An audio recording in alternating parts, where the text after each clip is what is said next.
La mañana había comenzado como tantas otras en nuestra pequeña casa a las afueras de Madrid. La lluvia de abril golpeaba suavemente la ventana de la cocina mientras preparaba el desayuno, un ritmo familiar que casi me reconfortaba a pesar de la tensión que se respiraba en el aire. Javier no me había dirigido más de 10 palabras desde ayer. Su silencio era el preludio de la tormenta que sabía que se avecinaba. Le puse el café con leche y las tostadas en la mesa, exactamente como le gustaban. 2 azucarillos, el café bien cargado y las tostadas apenas doradas. El periódico estaba doblado junto a su plato, otra parte de nuestro ritual matutino que había sobrevivido a 5 años de matrimonio, incluso cuando otras cosas entre nosotros se habían marchitado y muerto. Tenemos que volver a hablar.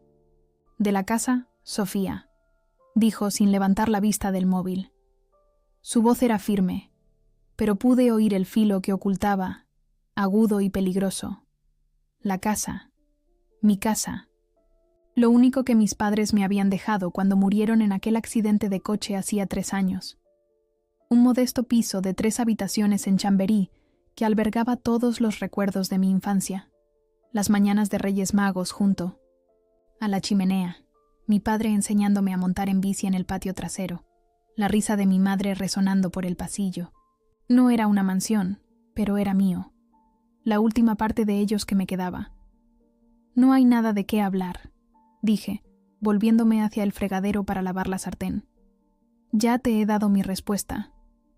Laura lo necesita más que nosotros. A Sofía. Tiene a los niños, y después del divorcio. Laura debería haber pensado en una vivienda antes de jugarse sus ahorros.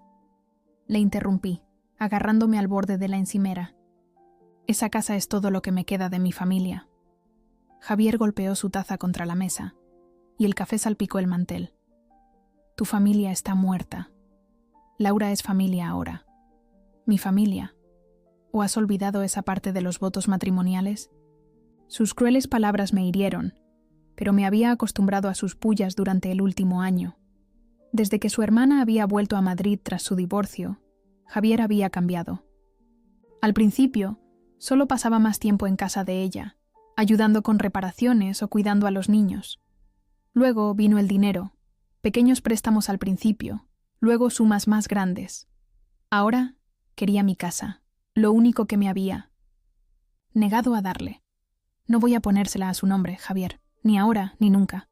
Me giré para mirarle, encontrando un extraño coraje en mi propia voz. Ya nos ha quitado suficiente. Su rostro se ensombreció mientras se levantaba, empujando la silla hacia atrás con tal fuerza que se cayó. Es mi familia, Sofía. Mi sangre. ¿Y tú qué sabes ya de eso? Mi nombre está en la escritura, no el tuyo. No se la voy a dar solo porque se haya fundido el dinero de su exmarido y necesite un nuevo sitio del que chupar. Lo vi venir, pero no pude moverme, lo bastante rápido. Su mano golpeó mi mejilla con tal fuerza que me tambaleé hacia atrás contra la encimera, tirando un vaso al suelo que se hizo añicos. El dolor fue intenso e inmediato, pero fue la mirada en sus ojos lo que realmente me asustó. No había remordimiento, solo frustración porque seguía sin ceder. En ese momento, algo se cristalizó dentro de mí. No era la primera vez que me hacía daño, pero mientras me tocaba la mejilla ardiente, supe que sería la última. El Javier con el que me había casado, el hombre amable y risueño que me traía flores silvestres y leía poesía en voz alta los domingos por la mañana, había desaparecido. Este extraño que llevaba su cara había estado emergiendo lentamente, durante años, pero yo había tenido demasiado miedo para reconocerlo. Cambiarás de opinión, dijo, cogiendo su chaqueta. Siempre lo haces. La puerta se cerró de un portazo tras él, y la casa se sumió en un silencio solo perturbado por mi respiración superficial. Me quedé helada, escuchando el coche arrancar y alejarse, los neumáticos chirriando ligeramente sobre el asfalto mojado. Lentamente, me acerqué al espejo del pasillo y examiné la marca roja que florecía en mi pómulo. Se convertiría en un moratón, eso lo sabía. Otra herida que tendría que justificar en el trabajo con historias de torpeza o accidentes. El señor Jiménez, en la biblioteca, levantaría las cejas pero no diría nada, igual que cuando me torcí la muñeca o cuando falté 3 días después de que Javier me empujara por las escaleras. Pero al mirar mi reflejo, a la mujer de ojos apagados y hombros caídos, que apenas se parecía a la persona que solía ser, sentí que algo nuevo se encendía en mi interior. No solo ira o miedo, sino algo más frío y poderoso. Determinación. Caminé lentamente por la casa esa mañana, viéndola con nuevos ojos. La cocina donde habíamos bailado mientras preparábamos la cena en los primeros tiempos. El salón donde nos acurrucábamos a ver películas. El cuarto de invitados que Javier había querido convertir en una habitación para un bebé antes de que las cosas se torcieran entre nosotros. Esta casa no era solo ladrillos y recuerdos de mis padres. Era mía. Lo único que era verdaderamente mío. Y si Javier y su avariciosa hermana pensaban que podían intimidarme y golpearme para que se la cediera, estaban a punto de descubrir lo muy equivocados que estaban.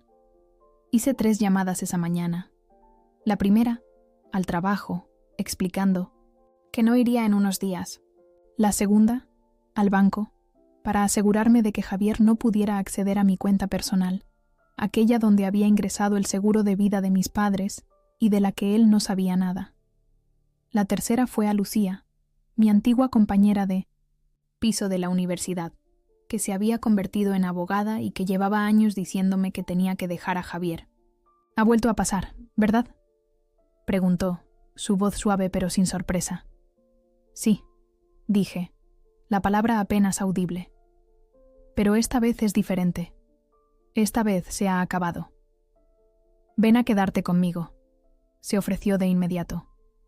«Podemos solicitar una orden de alejamiento de emergencia hoy mismo». «No», dije, con un plan ya formándose en mi mente. «No voy a huir. Esta es mi casa, pero necesito tu ayuda para otra cosa».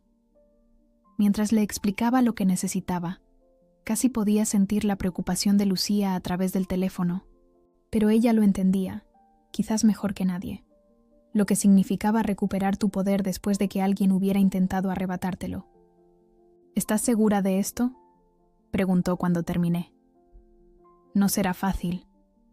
Me toqué la mejilla de nuevo, sintiendo el calor del moratón formándose bajo mis dedos. Nunca he estado más segura de nada en mi vida. Después de colgar, y me preparé una infusión, y me senté en la mesa de la cocina donde, apenas 1 hora antes, mi mundo había girado sobre su eje. Fuera, la lluvia había cesado, y una débil luz de sol se abría paso entre las nubes. Parecía un presagio, ese pequeño paso de la oscuridad a la luz. No sería una víctima en esta historia. No entregaría lo que era mío. Si Javier y Laura querían pelea, les daría una que nunca olvidarían. Javier volvió a casa tarde esa noche, apestando a coñac y tabaco. Fingí estar dormida, de espaldas a su lado de la cama, con el cuerpo tenso bajo las sábanas. No se disculpó, ya nunca lo hacía. En su lugar, se desplomó a mi lado y se quedó dormido en cuestión de minutos, sus ronquidos llenando nuestro dormitorio. Me quedé despierta hasta el amanecer, tramando mi plan. A la mañana siguiente, me levanté antes que él, con el maquillaje cuidadosamente aplicado para ocultar el moratón. Le había preparado su desayuno favorito, huevos fritos con jamón y pan con tomate, y lo recibí con una sonrisa que no llegaba a mis ojos. «Sobre lo de ayer», dije en voz baja mientras se sentaba, mirando con recelo el festín que mi se tenía delante. «He estado pensando en lo que dijiste». Su expresión pasó de la sospecha a una satisfecha arrogancia. «Ah, ¿sí? Laura necesita un hogar estable para los niños». Continué sirviéndole el café. «Quizás podamos llegar a un acuerdo». El alivio en su rostro fue casi cómico. Pensaba que había ganado, que la violencia había funcionado. Los hombres como Javier siempre creían que el miedo era su herramienta más eficaz. Nunca sospechaban que, a veces, El miedo podía transformarse en algo mucho más peligroso. Sabía que entrarías en razón, dijo, alcanzando mi mano sobre la mesa. Me obligué a no estremecerme ante su contacto. Laura se va a poner como loca de contenta.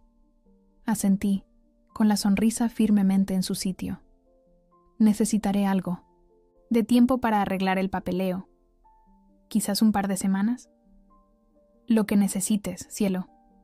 Apretó mi mano, la misma mano que me había golpeado ayer, ahora fingiendo ternura. Sabía que harías lo correcto. Tan pronto como se fue a trabajar a la obra, me puse en acción. El primer paso fue asegurar lo que ya tenía. Conduje hasta el banco y retiré una parte importante de nuestros ahorros conjuntos, depositándola en mi cuenta privada. Luego visité a Lucía en su despacho de abogados en el centro de Madrid. Dios mío, Sofía, dijo sin aliento cuando me quité las gafas de sol, revelando el moratón que el maquillaje no podía ocultar del todo. Esto es peor de lo que me dijiste. Ya no importa, respondí, sentándome frente a su escritorio. Lo que importa es lo que hagamos ahora. Lucía ya había empezado a reunir la documentación que necesitábamos. Los papeles del divorcio, por supuesto, pero también la documentación para una orden de alejamiento y, lo más importante, información sobre el historial financiero de Laura que resultaría crucial para mi plan. Mi investigadora ha encontrado algunas cosas interesantes, dijo Lucía, deslizándome una carpeta. Los problemas financieros de Laura van más allá de la ludopatía. Hay pruebas de fraude, impago de impuestos, incluso una pequeña estafa al seguro de hace 3 años que se resolvió extrajudicialmente. Hojeé los documentos, con el corazón acelerado. Esto es perfecto. Sofía. Lucía se inclinó hacia adelante, con el rostro serio. Esto ya no se trata solo de proteger tu casa. Lo que estás planeando podría destruirlos a ambos. Ellos me destruyeron a mí primero, dije simplemente. Javier me lo quitó todo. Mi confianza, mis amistades, mi sensación de seguridad. ¿Y Laura?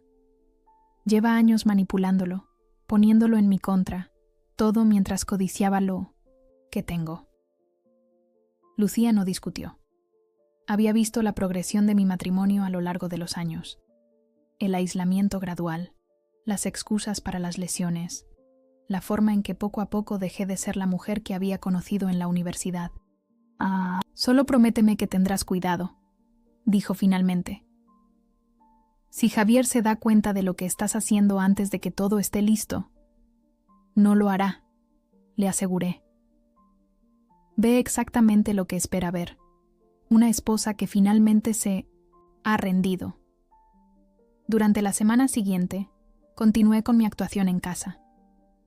Fui la esposa perfecta y sumisa, cocinando las comidas de Javier, escuchando sus historias del trabajo, incluso soportando una cena con Laura en la que ella hablaba, con entusiasmo de cómo iba a redecorar su nueva casa. Mientras tanto, yo reunía pruebas, hacía copias de documentos, grababa conversaciones cuando no se daban cuenta. Laura siempre había sido descuidada con sus palabras, especialmente después de un par de copas de vino. Una noche, mientras Javier estaba en el jardín hablando por teléfono, se le escapó algo que me heló la sangre. ¿Sabes?, dijo, agitando su copa. Javier y yo siempre nos prometimos que nos cuidaríamos el uno al otro, pasara lo que pasara. Cuando nuestros padres murieron, juramos que nada se interpondría entre nosotros, ni matrimonios, ni dinero, y nada. Eso es admirable, respondí, sirviéndole otra copa. La familia debe permanecer unida. Laura se inclinó hacia adelante, arrastrando un poco las palabras. Nunca te contó cómo perdimos la casa familiar, ¿verdad? Después de que papá muriera. Negué con la cabeza, de repente alerta. Deudas de juego, dijo con una risa amarga. De papá, no mías. Javier tuvo 2 trabajos para intentar pagarlas, pero aún así lo perdimos todo. Por eso, hizo un gesto vago hacia mi cocina. Esto es tan importante para él, para nosotros. Tener un lugar que sea nuestro de nuevo. La revelación hizo que mi mente se acelerara. Javier siempre me había dicho que sus padres habían vendido su casa para viajar durante su jubilación. Esta nueva información lo cambiaba todo. Su obsesión por la estabilidad de Laura. Su desesperación por mi casa. Pero no excusaba lo que había hecho, lo que estaba tratando de quitarme. En todo caso, fortalecía mi determinación. Mientras continuaba con mi farsa en casa, visité a una vieja amiga del instituto que ahora trabajaba en la oficina de registros del ayuntamiento. Marta siempre me había tenido un cariño especial, y cuando le expliqué lo que necesitaba, con una versión cuidadosamente editada del porqué, me ayudó a acceder a registros que resultaron cruciales para mi plan. El exmarido de Laura presentó estas denuncias por daños a la propiedad, explicó Marta, mostrándome los documentos. Y hay múltiples quejas de los vecinos por ruido, informes de sospecha de fraude a la seguridad social. Nunca se demostró nada, pero cuando el río suena... Gracias, dije, fotografiando cuidadosamente cada página con mi móvil. No tienes ni idea de cuánto ayuda esto. Ten cuidado, guapa, advirtió Marta. No parece alguien a quien quieras tener de enemiga. Poco sabía Marta que Laura se había convertido en mi enemiga hacía mucho tiempo, solo que ella aún no se había dado cuenta. La pieza final encajó cuando, accidentalmente, descubrí una caja de papeles en nuestro trastero mientras limpiaba. La caja contenía viejos documentos financieros de Javier, incluyendo pruebas de que había estado enviando dinero a Laura durante años, mucho más que los préstamos ocasionales que había admitido. Algunas transferencias se habían hecho desde nuestra cuenta conjunta sin mi conocimiento, lo que técnicamente era un robo. Cuando Javier me encontró con los papeles, interpreté a la perfección el papel de la esposa confundida y dolida. Aún solo estaba organizando cosas. Dije con voz llorosa. Javier, aquí hay miles de euros. Dinero que podríamos haber usado para la entrada de un piso nuevo, para empezar una familia... Su rostro se puso pálido y luego se sonrojó de ira. No tenías derecho a mirar mis cosas. ¿Tus cosas? ¿En nuestra casa? ¿La que quieres que le ceda a tu hermana? Dejé que un poco de ira genuina se filtrara en mi voz. ¿Cuánto tiempo llevas haciendo esto? La discusión que siguió fue explosiva pero controlada. Me aseguré de no presionarlo demasiado, no cuando estaba tan cerca. Al final, se fue de casa dando un portazo, y yo logré esconder los documentos más comprometedores en el forro de mi abrigo de invierno. Esa noche, mientras estaba sentada sola en la cocina con una infusión, repasé todo lo que había reunido. Extractos bancarios que mostraban las transferencias no autorizadas de Javier, registros del ayuntamiento sobre los diversos roces de Laura con las autoridades, el informe del investigador sobre sus actividades fraudulentas, grabaciones en 1907, las que prácticamente admitía que se sentía con derecho a mi casa. Era más que suficiente. La trampa estaba casi lista. Llamé a Lucía una última vez.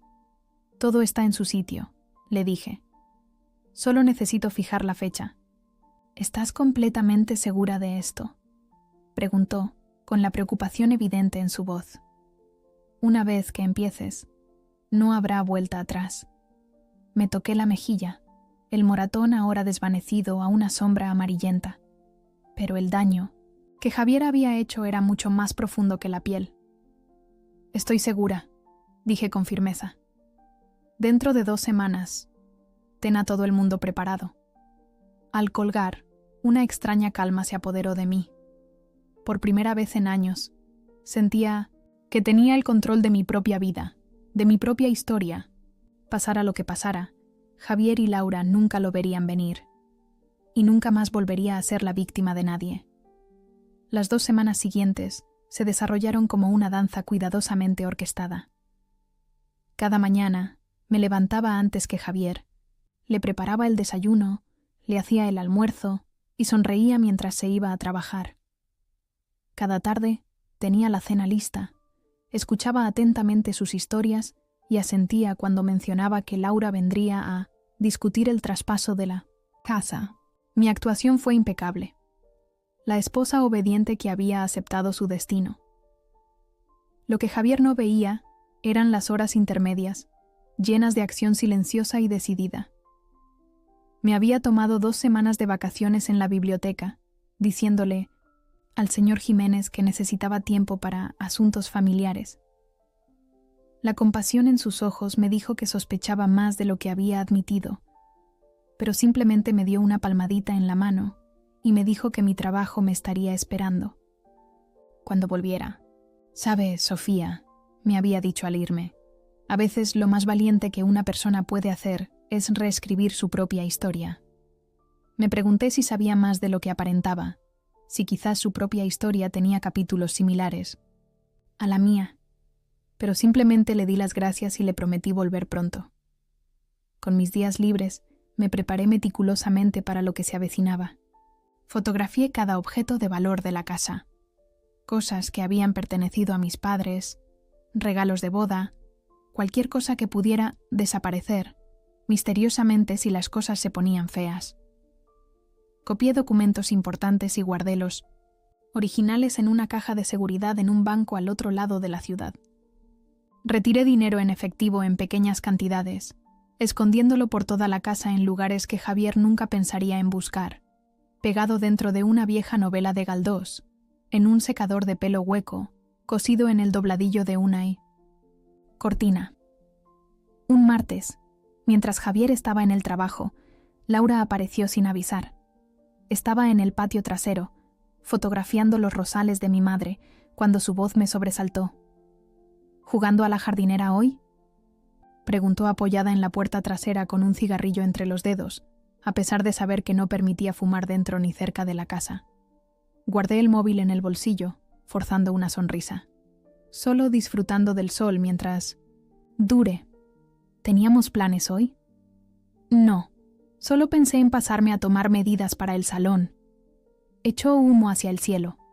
Estoy pensando en comprar cortinas nuevas una vez que todo esté arreglado. La audacia casi me hizo reír. Estaba midiendo mi casa para poner cortinas antes de que se hubiera firmado un solo documento. «Por supuesto», dije, señalando hacia la casa. «Estás en tu casa». La ironía de mis palabras no se me escapó mientras la seguía adentro, viéndola caminar por mis habitaciones con el paso seguro de alguien que ya consideraba el espacio como suyo. Pasó los dedos por el aparador antiguo de mi madre, examinó críticamente el papel pintado del pasillo e hizo pequeños ruidos de desaprobación ante los armarios de la cocina. «Tendremos que renovar todo esto, claro», dijo, golpeando con una uña perfectamente cuidada el azulejo de la encimera que mi padre había instalado él mismo. «Está muy anticuado». Me mordí la lengua con tanta fuerza que noté el sabor de la sangre. «Javier mencionó que ya has vendido algunos de tus muebles». Laura hizo un gesto de desdén. «Me deshice de la mayoría después del divorcio. No tiene sentido arrastrar viejos trastos a un nuevo comienzo, ¿verdad?» «No», asentí en voz baja. «Ningún sentido».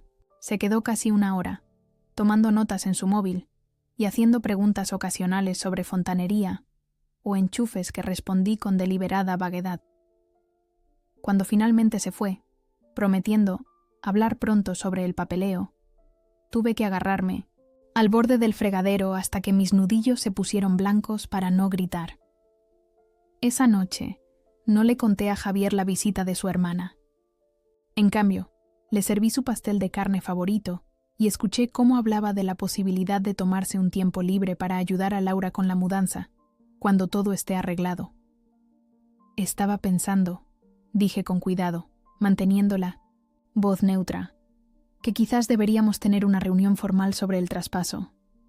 Con Laura, y tal vez alguien oficial, una abogada quizás, solo para asegurarnos de que todo se haga correctamente». Javier levantó la vista, sorprendido pero complacido.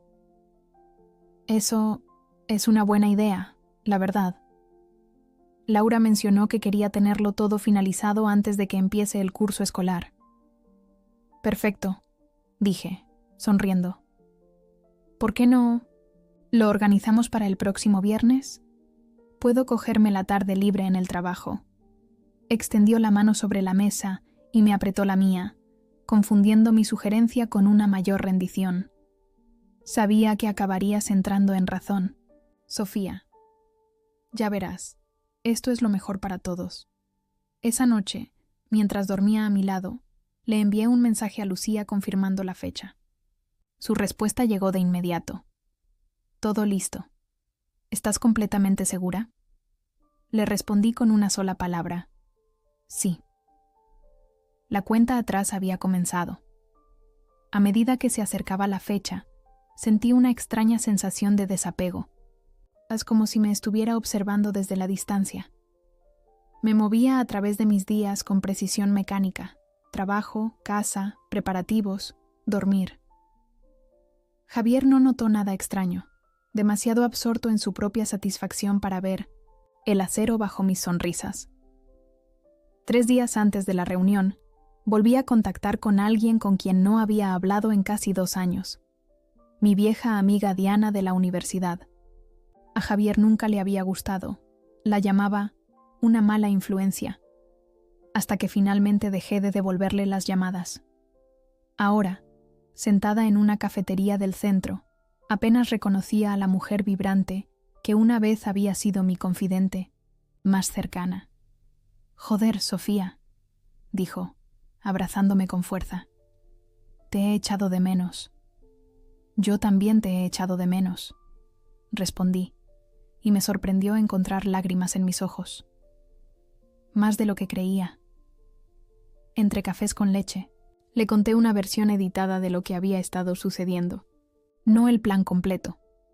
Eso era demasiado peligroso para compartirlo abiertamente, pero lo suficiente para que entendiera que estaba recuperando el control de mi vida. «Ya era hora, joder», dijo con ferocidad. «Siempre odié cómo te miraba, incluso en la universidad, como si fueras algo de su propiedad». «No lo vi entonces», admití. «Pensé que era amor». Diana extendió la mano sobre la mesa, apretando la mía. «Nunca es amor si te hace más pequeña, tía. El amor de verdad te da espacio para crecer». Hicimos planes para volver a vernos la semana siguiente, y al alejarme de la cafetería, sentí algo que no había experimentado en años: la simple alegría de la amistad, sin miedo a las consecuencias, de hacer planes para un futuro que era mío para moldear. Esa noche llamé a mi tía Leonor en Sevilla, mi única familia restante. No habíamos estado muy unidas desde la muerte de mis padres, en parte por la distancia, en parte por mi propio aislamiento en mi problemático matrimonio. Pero su voz, tan parecida a la de mi madre, me trajo un consuelo inesperado. «He estado preocupada por ti», dijo después de intercambiar cortesías. «Tu madre también lo habría estado». «Lo sé», dije en voz baja, «pero estoy arreglando las cosas ahora, haciendo cambios». «Bien», dijo Leonor con firmeza. «La hija de Margarita nunca estuvo destinada a vivir a pequeña escala. Hablamos durante casi 1 hora, y antes de colgar, le pregunté si podría visitarla pronto». Su alegría fue palpable incluso a través de la línea telefónica. «Mi puerta siempre está abierta para ti», dijo. «Siempre lo ha estado». Esa noche, dormí más profundamente que en meses, a pesar de la tormenta que se estaba gestando en el horizonte. 2 días antes de la reunión, hice algo que no había hecho desde el primer arrebato violento de Javier hacía 3 años. Visité las tumbas de mis padres. El cementerio estaba tranquilo a última hora de la tarde. Los pájaros cantaban en los viejos robles que bordeaban los caminos. Puse flores frescas en su lápida compartida y me senté en el pequeño banco cercano. «Siento haber estado tanto tiempo sin venir», dije en voz alta, mi voz apenas un susurro. Creo que estaba avergonzada de haberlo estropeado todo, de no haber sido lo suficientemente fuerte. La brisa susurró entre las hojas sobre mí, la única respuesta en el pacífico silencio. «Pero lo estoy arreglando ahora, recuperando lo que es mío». Tracé las letras grabadas de sus nombres con la yema del dedo. Creo que lo entenderíais. Papá siempre decía que los García no nos rendimos en una pelea. Me quedé hasta que el sol comenzó a ponerse, sintiendo su presencia a mi alrededor como un abrazo protector. Al volver a mi coche, me sentí más ligera de alguna manera, como si hubiera dejado una carga que había estado llevando durante demasiado tiempo. El último día antes de la reunión fue un torbellino de preparativos de última hora. Lucía llamó para confirmar que todo estaba en su sitio: los documentos preparados, los testigos organizados, la base legal sentada. Hice una pequeña bolsa de viaje, por si acaso, y la escondí en el maletero de mi coche. Di una última vuelta por la casa, tocando las paredes familiares, los marcos de las puertas marcados con las medidas de mi altura de niña, la barandilla que mi padre había tallado a mano. Esta casa no era solo ladrillo y cemento, era mi historia, mi santuario, la encarnación física del amor de mis padres, y mañana lucharía por ella con todo lo que tenía. Esa noche preparé la comida favorita de Javier, carne asada, con todas sus guarniciones, seguida de flan casero. Comimos casi en silencio, la tensión entre nosotros casi tangible a pesar de mi calma exterior. ¿Nerviosa por mañana?, preguntó Javier, malinterpretando mi actitud tranquila. Crucé mi mirada con la suya sobre la mesa, permitiéndome un momento de completa honestidad. En absoluto. Creo que mañana traerá exactamente lo que cada uno se merece. Él sonrió, levantando su copa en un simulacro de brindis. Por los nuevos comienzos entonces. Levanté mi propia copa, sin que la ironía de sus palabras se me escapara. Por la justicia, respondí en voz baja. Y por afrontar las consecuencias de nuestros actos.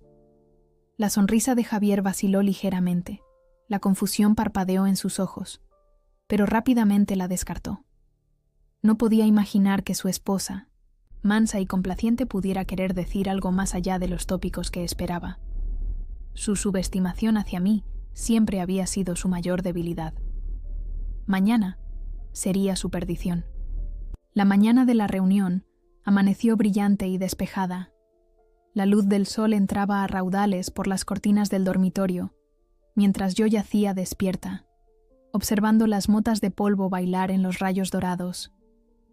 Javier ya se había ido a trabajar, prometiendo estar en casa a las 3 para nuestra cita de las 4. Le había sugerido que se tomara la tarde libre, enfatizando la importancia de esta ocasión familiar. Me levanté lentamente, saboreando el silencio de la casa vacía. Esta podría ser mi última mañana tranquila aquí, dependiendo de cómo se desarrollaran las cosas. Me preparé una infusión y unas tostadas. Luego me senté en la mesa, de la cocina donde todo había comenzado con aquella fatídica bofetada. El moratón se había desvanecido por completo, pero el recuerdo permanecía nítido y claro, un recordatorio constante de por qué hoy era tan importante. A las 10, en punto, llegó Lucía con su asistente, un joven serio llamado Oliver, que llevaba un maletín lleno de documentos. Se instalaron en el comedor, extendiendo papeles sobre la mesa que mis padres habían comprado para su 10º aniversario. Todo está en orden, me aseguró Lucía. Su actitud profesional apenas ocultaba su preocupación. ¿Estás lista para esto, Sofía? No es demasiado tarde para cambiar de opinión. Negué con la cabeza. Nunca he estado más preparada para nada en mi vida. Oliver repasó el plan una última vez. Los documentos específicos que se presentarían, el momento de las revelaciones, las implicaciones legales que se derivarían. Mientras hablaba, Lucía colocó discretamente un pequeño dispositivo de grabación debajo de la mesa. Solo una precaución, explicó. Por si las cosas se calientan. Para el mediodía, el escenario estaba completamente montado. Lucía y Oliver se fueron temporalmente, planeando regresar justo antes de la reunión. Pasé las siguientes horas en una cuidadosa preparación. Me puse un sencillo pero elegante vestido azul marino que a mi madre siempre le había encantado, me maquillé con deliberada precisión y organicé y reorganicé los muebles del salón hasta que todo pareció correcto. A las 2:30, preparé una tetera de té Earl Grey y saqué las tazas de porcelana buena, un regalo de bodas de la tía Leonor. Puse un plato de pastas en la mesa de centro, un pequeño toque de hospitalidad que pronto parecería cruelmente irónico. A las 3:10, mi móvil vibró con un mensaje de Laura. Llego 15 minutos tarde. Hay tráfico en la calle de Alcalá. Perfecto. Todo se estaba alineando exactamente como estaba previsto. Javier llegó a casa a las 3 en punto, con cara de desconcierto al verme vestida tan formal. Un poco elegante para una reunión. «De papeleo, ¿no?», preguntó, aflojándose la corbata. Me pareció apropiado, respondí con calma. «Este es un día importante para todos nosotros», gruñó en señal de acuerdo y subió a cambiarse la ropa de trabajo. Cuando regresó, con una camisa y pantalones limpios, noté que se había esforzado. Incluso se había peinado y se había puesto colonia. Pequeños toques de respeto por la ocasión que él pensaba que marcaría su victoria final. Laura llega un poco tarde, le informé, sirviendo el té en las delicadas tazas. Y Lucía estará aquí en breve con el papeleo. ¿Lucía?, frunció el ceño. ¿Tu amiga Lucía? ¿Qué tiene que ver ella en esto? Es abogada, ¿recuerdas? Pensé que sería útil tener a alguien que nos guiara a través de los aspectos legales. Le entregué una taza, con la mano perfectamente firme. Trae a un colega también, solo para hacerlo todo oficial. Javier pareció momentáneamente inquieto, pero asintió. Supongo que tiene sentido. No sabía que seguías en contacto con ella. Hay muchas cosas que no sabes, Javier, dije en voz baja, tomando asiento en el viejo sillón de mi padre. A las 3:20 sonó el timbre. Javier se movió para abrir, pero le indiqué que se quedara sentado. «Ya voy yo». Lucía y Oliver estaban en el umbral, ambos con traje de negocios formal, maletines en mano. Detrás de ellos esperaba una tercera figura, la inspectora de policía Mónica Collins, una vieja amiga de la Universidad de Lucía que se había interesado especialmente en mi caso. Vestía de paisano, con su placa de policía discretamente guardada en el bolsillo. «Puntuales», dije, invitándolos a entrar con una calma que no sentía del todo. El momento de la verdad se acercaba más rápido de lo que había previsto. Javier se levantó cuando entraron en el salón, su expresión cambiando de la confusión a la cautela al contar 3 visitantes en lugar del esperado. «Javier, ¿te acuerdas de Lucía?», dije con suavidad. «Y este es su colega, Oliver. Y esta es Mónica, que está aquí para observar». «¿Observar qué exactamente?», preguntó Javier, su voz adquiriendo un tono que conocía demasiado bien. Antes de que pudiera responder, sonó el timbre de nuevo. Laura había llegado.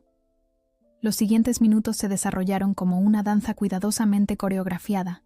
Se hicieron las presentaciones, se ofreció y aceptó el té, se intercambiaron charlas triviales.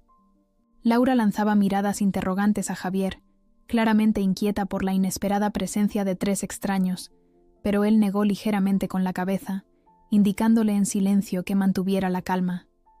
Cuando todos estuvieron sentados, Inda Lucía abrió su maletín y sacó una gruesa carpeta de documentos. Antes de proceder con cualquier traspaso de propiedad, comenzó con su voz nítida y profesional. «Hay algunos asuntos que deben abordarse». «¿Qué asuntos?», interrumpió Laura, sus dedos tamborileando nerviosamente contra su taza de té. «Pensé que esto era solo una firma. Podría haberlo sido», dije en voz baja. «En otras circunstancias».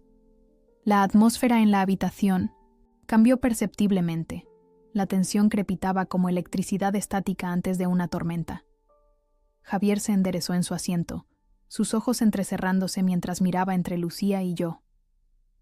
«Sofía, ¿qué está pasando?», exigió. Lucía deslizó un documento sobre la mesa de centro hacia él.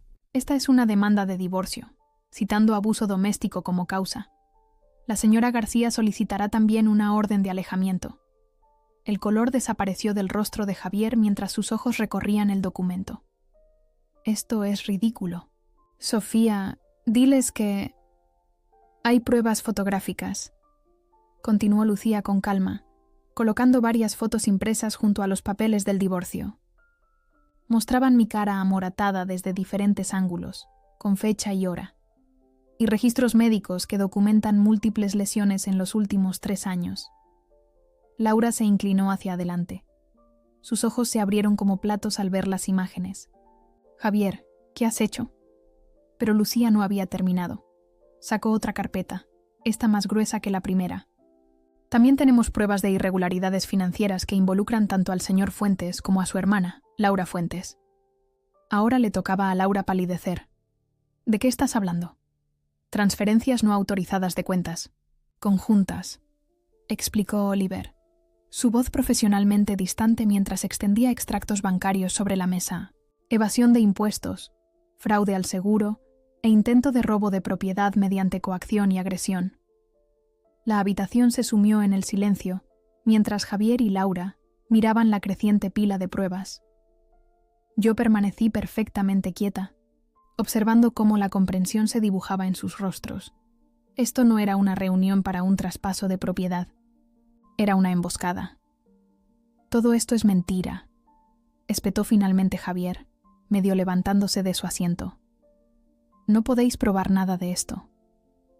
La inspectora Collins habló por primera vez, su voz tranquila pero autoritaria. «En realidad, señor Fuentes, las pruebas son bastante convincentes, lo suficientemente convincentes como para que esté muy interesada en iniciar una investigación oficial». La compostura de Laura se rompió primero. «¿Es de la policía?», le siseó a Javier, el pánico creciendo en su voz. «Dijiste que esto sería sencillo, que ella simplemente firmaría». «Nunca la toqué», insistió Javier. Pero sus ojos se desviaron hacia las fotos, hacia el moratón que coincidía perfectamente con la forma de su mano.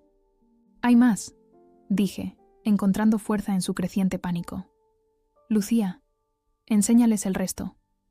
Lucía asintió, sacando el último conjunto de documentos, pruebas de los fraudes anteriores de Laura, las quejas presentadas por los vecinos, a los registros de las deudas de juego heredadas de su padre, el rastro documental de su conspiración para quedarse con mi casa. «Esto es lo que pasa», dije en voz baja, encontrando la mirada cada vez más desesperada de Javier. «Cuando subestimas a alguien, cuando crees que el miedo y el dolor harán que entregue lo que es legítimamente suyo». «Lo planeaste», susurró él, dándose cuenta demasiado tarde. «Todo». «Aprendí de los mejores», respondí. «Tú me enseñaste a ocultar mis verdaderas intenciones, a sonreír mientras conspiraba, a esperar el momento perfecto para atacar». Laura se levantó de repente, su silla raspando ruidosamente contra el suelo. «Esto es absurdo. Me voy». «Eso sería imprudente», aconsejó la inspectora Collins con calma. «Irse ahora podría interpretarse como una huida ante posibles cargos». La habitación se congeló en un cuadro de tensión.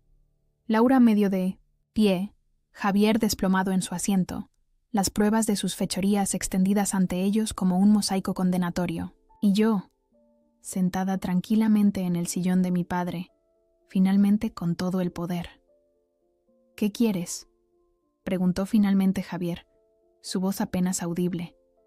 Me incliné hacia adelante, mirándolo fijamente a los ojos. «Quiero que entiendas que has perdido. No solo a mí, no solo esta casa, todo. Para mañana, todo el mundo sabrá lo que has hecho. Tus amigos, tus compañeros de trabajo, tu jefe. No te atreverías», respiró Laura. «Ya lo he hecho», dije simplemente.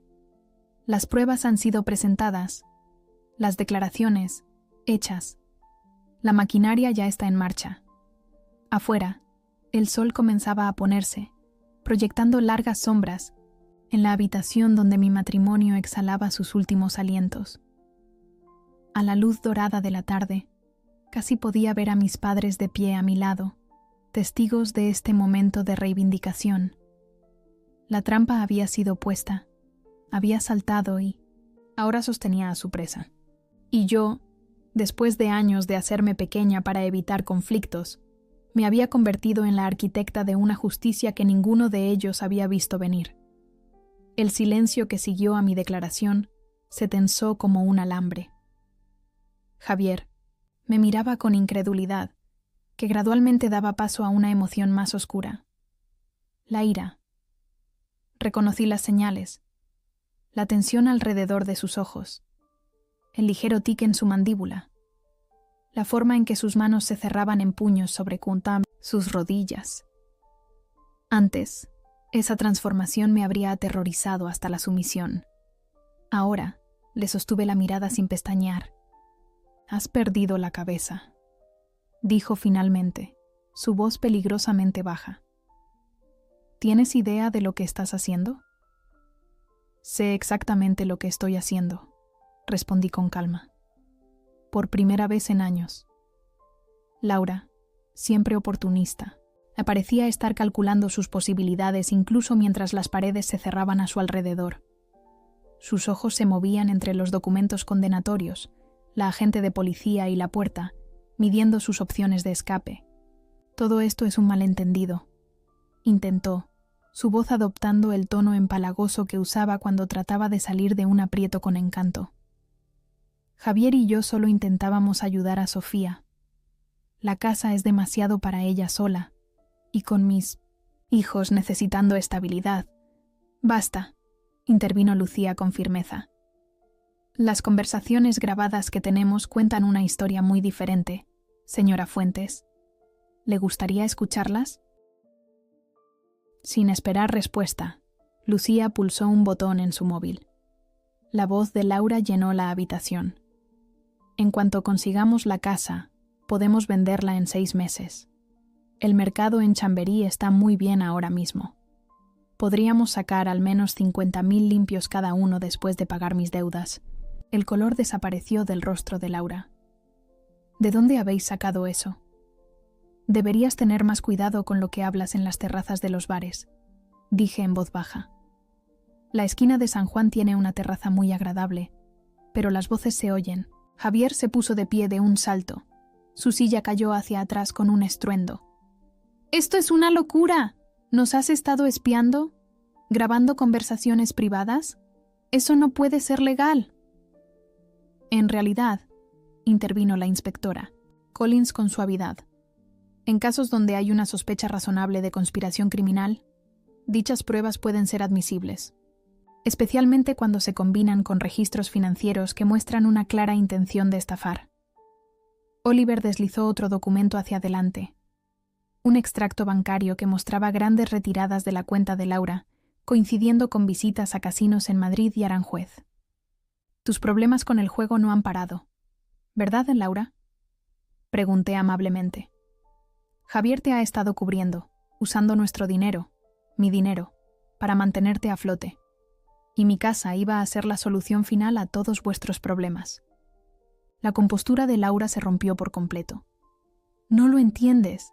Después de que Marcos se fuera, llevándose la mitad de todo, los niños necesitan estabilidad, un buen colegio». Estaba desesperada. «Yo también lo estaba», respondí, sorprendida por la firmeza de mi voz. «Cuando Javier me pegó por primera vez, cuando me aisló de mis amigos, cuando me hizo creer que me lo merecía.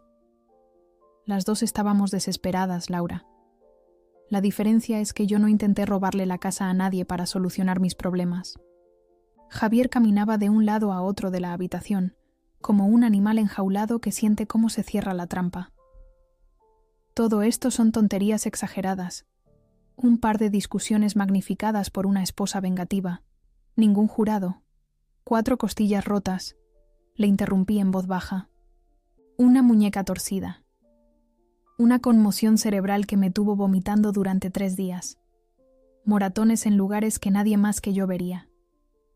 El doctor Martínez lo ha documentado todo, Javier. Cada lesión, cada mentira que conté para cubrirte». Dejó de caminar, mirándome como si viera a una extraña. «¿Por qué ahora? Si era tan grave, ¿por qué esperar hasta ahora?». La pregunta quedó suspendida en el aire entre nosotros. Una confusión genuina de un hombre que nunca había entendido la compleja prisión de miedo, amor y esperanza que me había mantenido atada a él. «Por esta casa», dije simplemente. Podías quitarme la dignidad, la seguridad, incluso partes de mi espíritu, pero cuando intentaste quitarme la última parte de mis padres que me quedaba, finalmente fuiste demasiado lejos. Javier se abalanzó entonces, no hacia mí, sino hacia la mesa donde estaban las pruebas.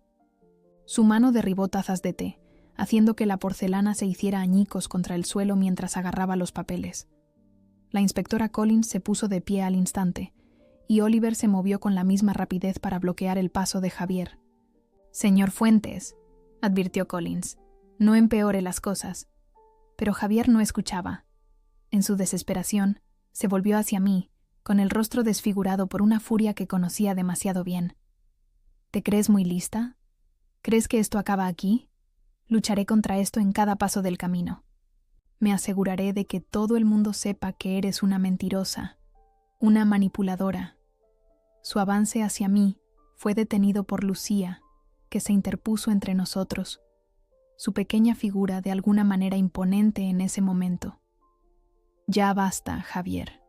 Un paso más y haré que la inspectora Collins te arreste ahora mismo por comportamiento amenazante». El enfrentamiento duró solo unos segundos, pero parecieron horas. Javier temblando de rabia, Lucía manteniéndose firme, el resto de nosotros congelados en nuestros sitios. Entonces sucedió algo inesperado. Javier se agarró de repente el pecho, su rostro perdiendo todo el color. Se tambaleó hacia atrás, jadeando. «¿Javier?» La voz de Laura se elevó alarmada. Se desplomó en la silla más cercana, con la respiración entrecortada y gotas de sudor en la frente. «No puedo respirar».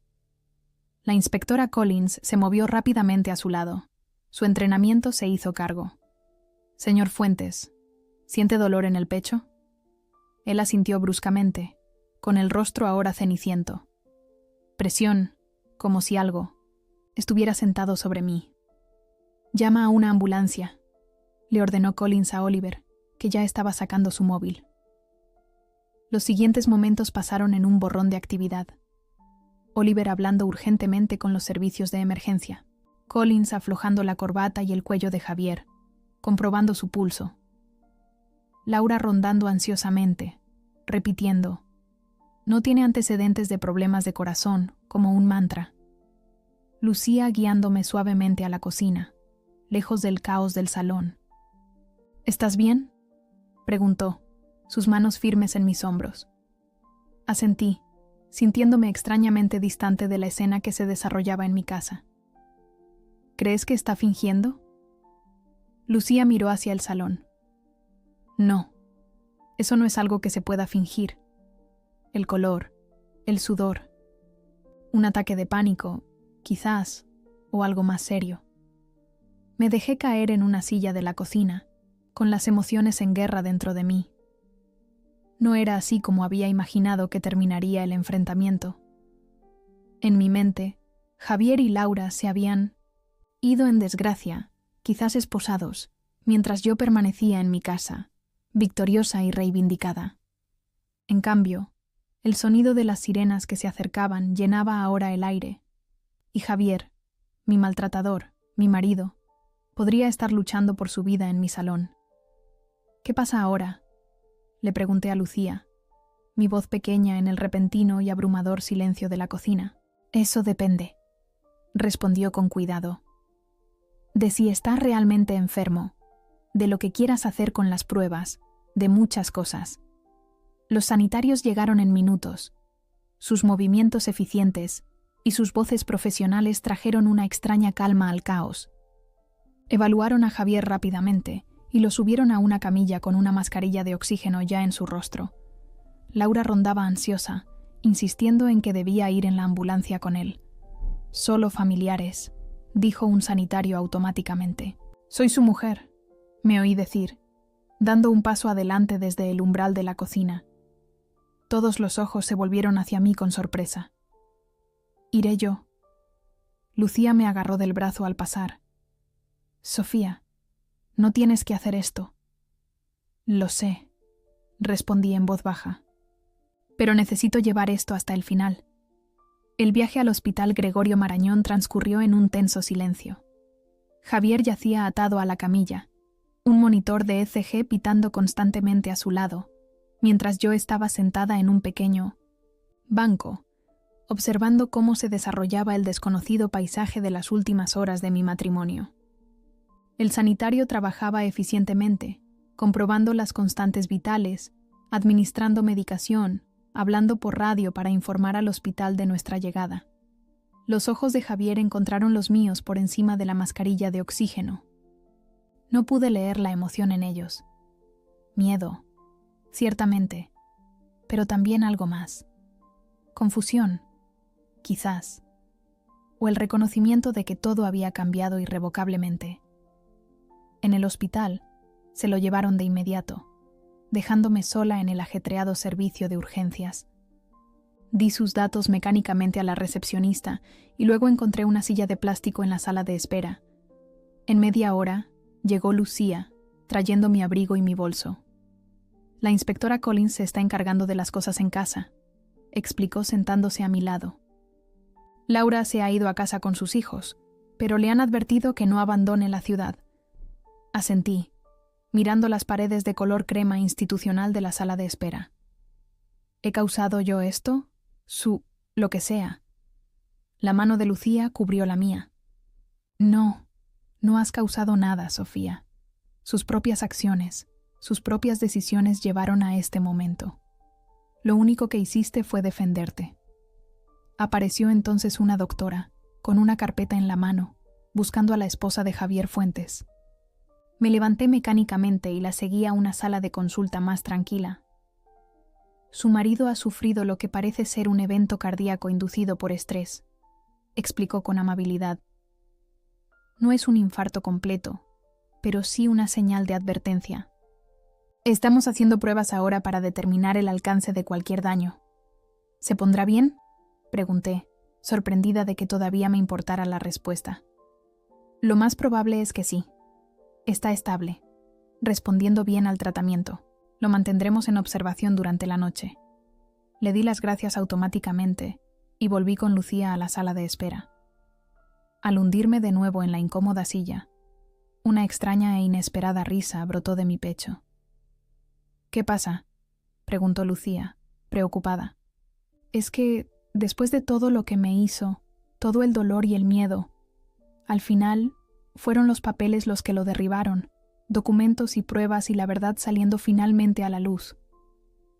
La expresión de Lucía se suavizó. Así es como funciona a menudo la justicia, Sofía. No con grandes enfrentamientos, sino con la paciente acumulación de la verdad. Mientras caía la noche fuera de las ventanas del hospital, tomé mi decisión. El shock y el drama del colapso de Javier me habían aclarado la mente de formas inesperadas. Sabía exactamente lo que tenía que hacer a continuación. «Quiero verlo», le dije a Lucía. Una última vez. El pasillo del hospital se extendía ante mí como un espacio liminal entre mi pasado y mi futuro. Cada paso hacia la habitación de Javier se sentía cargado de significado. Lucía se había ofrecido a acompañarme, pero esto era algo que necesitaba hacer sola. Esta conversación final. El cierre de un capítulo. Habitación 307. La puerta estaba entreabierta.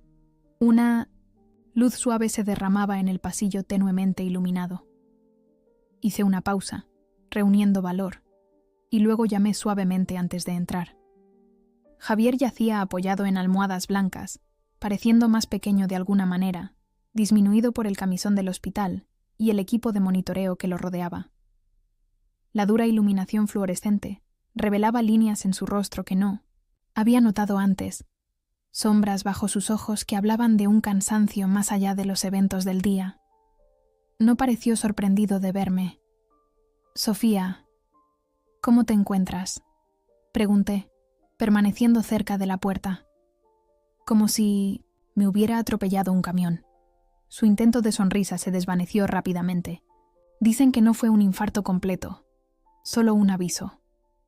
Asentí, sin saber qué decir a continuación. El discurso cuidadosamente preparado que había ensayado en la sala de espera se evaporó ante esta versión disminuida de mi marido. Por ¿Qué has venido?, preguntó finalmente. Me adentré más en la habitación, deteniéndome a los pies de su cama. Para terminar lo que empezamos hoy. El divorcio, ¿quieres decir? Su voz era plana, resignada. Eso, sí, pero también necesitaba entender. ¿Entender qué? ¿Cuándo cambió? ¿Cuándo cambiaste tú? Me agarré a la barandilla al final de su cama.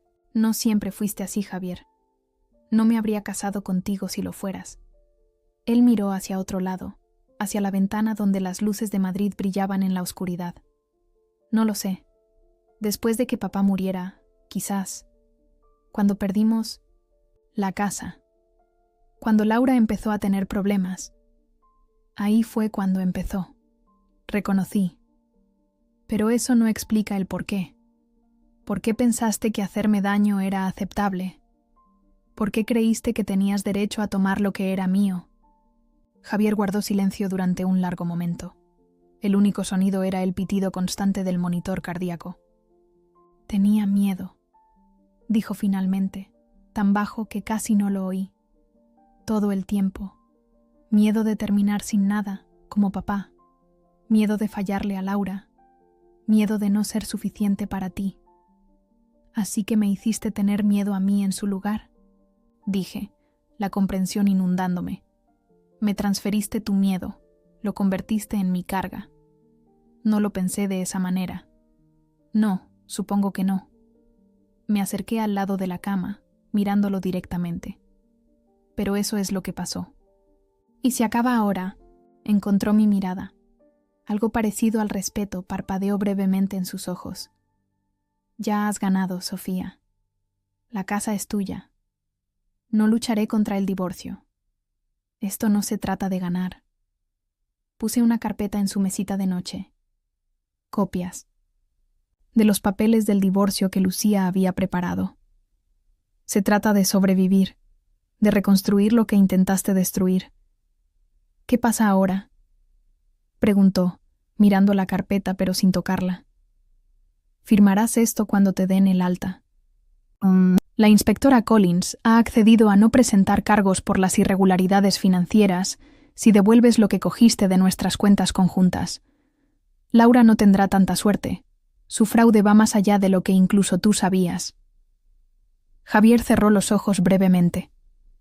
Tiene hijos, Sofía. Lo sé. Por eso he pedido que consideren servicios a la comunidad en lugar de la cárcel. Pero eso no depende de mí. Me alejé de la cama. Sacarás tus cosas para el final de la próxima semana. Lucía organizará una hora en la que yo no estaré. La realidad de la situación parecía estar asentándose sobre él como una pesada manta. ¿Y después de eso? Después de eso, no volveremos a vernos. Mi voz era suave pero firme. Madrid es una ciudad grande. Podemos evitarnos el resto de nuestras vidas si lo intentamos. Javier asintió lentamente, la resignación dando paso a una emoción más compleja. Por si sirve de algo, lo siento. No solo por hoy, sino por todo. Estudié su rostro, buscando la intención manipuladora detrás de sus palabras que me había acostumbrado tanto a encontrar. Pero solo había agotamiento y derrota. Quizás incluso un remordimiento. Genuino. Te creo, dije finalmente. Pero no cambia nada. Me di la vuelta para irme, deteniéndome en la puerta para una última mirada al hombre que una vez había amado con todo mi corazón. Adiós, Javier. No intentó detenerme. No me llamó. Quizás finalmente entendió que algunos daños no se pueden deshacer. Algunos puentes no se pueden reconstruir una vez quemados. El aire de la noche se sentía purificador al salir del hospital, llenando mis pulmones con la fresca brisa de septiembre. Lucía estaba esperando en su coche, leyendo algo en su móvil. Levantó la vista cuando me acerqué, una pregunta en sus ojos. Está hecho, dije simplemente, deslizándome en el asiento del copiloto. Llévame a casa, por favor. La casa estaba en silencio cuando llegamos, sin rastro del caos anterior, excepto por las tazas de té sucias en el fregadero y el persistente olor a desinfectante de hospital que se aferraba a mi ropa. Lucía insistió en quedarse a pasar la noche. acampando en el sofá a pesar de mis protestas de que estaba bien. «Déjame», dijo, aceptando la almohada y la manta de repuesto que le ofrecí. «Ha sido un día de infierno. No podía discutir. Eso, después de una ducha caliente que se llevó el olor a hospital pero no el peso emocional del día, caí en un sueño agotado en la antigua habitación de mis padres. El dormitorio principal que había compartido con Javier ahora estaba demasiado lleno de recuerdos complicados. Las siguientes semanas pasaron en un borrón de arreglos prácticos. Javier firmó los papeles del divorcio sin protestar. Laura hizo una súplica llorosa por clemencia, que cayó en saco roto una vez que se conoció el alcance total de sus delitos financieros. La inspectora Collins me mantuvo al día sobre el caso. Su actitud profesional se suavizó hasta convertirse en algo parecido a la amistad a medida que hablábamos más regularmente. Javier recogió sus pertenencias un martes mientras yo almorzaba con Diana en el centro. Cuando regresé, no había rastro de él, excepto un único sobre en la mesa de la cocina, la llave de la casa y una breve nota. «Espero que encuentres la paz aquí». Pasé los dedos por la letra familiar, luego doblé la nota y la puse en una caja de recuerdos que estaba clasificando, no para guardarla, sino para reconocerla como parte de mi historia antes de dejarla ir. El otoño se intensificó. En Madrid, las hojas se volvieron doradas y carmesí mientras yo reclamaba lentamente espacios en la casa que se habían sentido contaminados por recuerdos infelices. Pinté la cocina de un amarillo cálido que a mi madre le habría encantado. Convertí el despacho de Javier en una sala de lectura, con estanterías llenas de libros que había tenido miedo de exhibir, porque él los encontraba ahí pretenciosos o aburridos. La fecha del juicio de Laura llegó y pasó. Recibió una sentencia suspendida y servicios a la comunidad, en gran parte debido a mi petición de clemencia por el bien de sus hijos. El periódico local publicó un pequeño artículo sobre el caso, redactado con cuidado pero lo suficientemente claro como para que la reputación de Javier en el trabajo quedara irrevocablemente dañada. Dejó su trabajo en la empresa de construcción, poco después, mudándose a Zaragoza según Diana, que de alguna manera siempre se enteraba de los asuntos de todo el mundo. Una brillante mañana de octubre, el señor Jiménez de la biblioteca llamó con una propuesta inesperada. El puesto de coordinadora de servicios de la biblioteca infantil quedaba vacante, y si consideraría presentarme. Siempre ha tenido un don con los más pequeños durante la hora del cuento, dijo cálidamente. Y después de todo lo que ha pasado, podría ser agradable rodearse de nuevos comienzos. Acepté la entrevista, sorprendida por mi propio entusiasmo. El trabajo ofrecía un mejor horario, un salario ligeramente más alto y, lo más importante, la oportunidad de construir algo positivo a partir de los escombros de los últimos años. La tía Leonor vino de visita un fin de semana, llenando la casa con su risa estruendosa e interminables historias sobre las travesuras infantiles de mi madre. Mientras estábamos sentadas en el jardín, tomando té entre las últimas rosas, de mi madre, me estudió con ojos perspicaces. «Vuelves a parecer tú misma», observó. «No solo físicamente, aunque Dios sabe que por fin estás recuperando el color en las mejillas, sino en tus ojos. Esa chispa ha vuelto». «Me siento como yo misma», admití. «O una nueva versión, de todos modos. Más fuerte en las partes rotas, como dicen». «Tu madre estaría orgullosa», dijo Leonor con firmeza. «Defendiéndote, reclamando tu vida. Margarita nunca toleró a los abusones, y tú tampoco, a fin de cuentas». Esa noche, después de que Leonor se hubiera ido a la cama, me senté, sola en la sala de lectura, rodeada de libros, recuerdos y posibilidades. A través de la ventana, podía ver las estrellas emergiendo en el claro cielo de otoño, las mismas estrellas que mis padres me habían enseñado de niña, las mismas estrellas que continuarían mucho después de que todos nuestros dramas humanos hubieran terminado. La casa crujió y se asentó a mi alrededor, ya no un campo de batalla, sino un santuario. Las paredes que habían sido testigos de mis momentos más débiles, ahora vigilaban mi recuperación, mi renovación. 3 meses después del enfrentamiento que lo había cambiado todo, recibí una carta de Laura. Casi la tiro sin abrir, pero la curiosidad pudo más. Dentro había una disculpa formal, claramente escrita como parte de su programa de rehabilitación, pero con una postdata personal. Nunca quise que llegara tan lejos. El miedo a veces nos convierte a todos en monstruos. Doblé la carta con cuidado y la puse en la caja con la nota de Javier. No era perdón, todavía no, pero sí el reconocimiento de una humanidad compartida, que ni siquiera la traición podía borrar por completo. El nuevo trabajo en la biblioteca trajo una alegría inesperada a mis días. Leer a niños con los ojos como platos, ayudar a adolescentes a encontrar libros que hablaran de sus problemas particulares, crear un espacio donde las historias pudieran sanar e inspirar. Se sentía como una vocación que no sabía que estaba esperando. En el aniversario de la muerte de mis padres, visité sus tumbas sola, pero no solitaria. Llevé flores frescas y conversaciones tranquilas sobre el año que había pasado, los cambios que había hecho, la fuerza que había encontrado. Me quedé con la casa, les dije, pasando los dedos por sus nombres grabados en la piedra. Pero lo más importante es que me quedé conmigo misma. Al volver a mi coche a través del cementerio, noté nuevos brotes emergiendo de un árbol que había sido alcanzado por un rayo a principios de año. Brotes verdes surgiendo de la madera carbonizada, la vida persistiendo a pesar del daño. De vuelta en casa, me paré en la puerta, contemplando el espacio que era completamente mío de nuevo, en escritura y en espíritu. La luz del atardecer entraba a raudales por las ventanas que yo misma había lavado, reflejándose en fotografías que finalmente me había sentido lo suficientemente fuerte como para volver a exhibir, iluminando un hogar que había superado su tormenta. La tetera silbó en la cocina, llamándome a otra tarde tranquila, otro pequeño momento de paz en una vida que estaba reconstruyendo día a día. No perfecta, no sin marcas de lo que había sucedido, pero mía. Totalmente. Innegablemente mía. Y en ese conocimiento encontré una libertad que valía cada batalla que había costado ganar.